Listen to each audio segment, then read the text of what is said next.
World War II brought into military service many physicians from the civilian medical community. One of these was Ralph Tovell, who had served as president of the American Society of Anesthesiologists in 1941.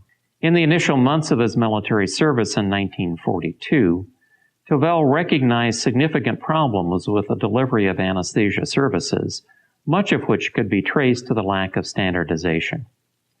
Anesthetic gas supplies were a particular problem. Cylinders were not uniformly identified, cylinder yolks were not of uniform design, British and American gas cylinders were not interchangeable, and a single color cylinder might contain different gases. It was difficult to assure what you needed, where, and when you needed it.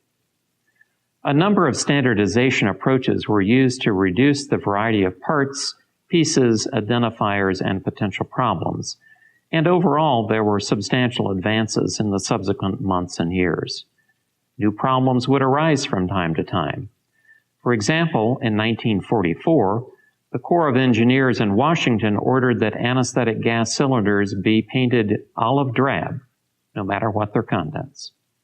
The new problem that order introduced was quickly identified and in time addressed by the uniform adoption of specific colors and identifiers for specific anesthetic gas contents in the American military. Following the war, Tovell went on to promote and advance standardization and improvement of anesthetic gas supplies and equipment. He enlisted the involvement of the compressed gas industry as described in this article from Anesthesiology in 1947. In 1951, he became a member of the newly renamed ASA Committee on Standardization of Anesthetic Equipment and Operating Room Hazards. Lessons learned from World War II then went on to lead to continued improvement in the design and manufacture of anesthetic gas equipment and the supply and delivery of those gases to patients.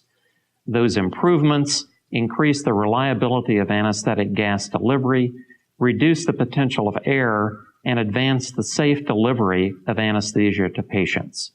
Patient safety remains a focus of the American Society of Anesthesiologists today.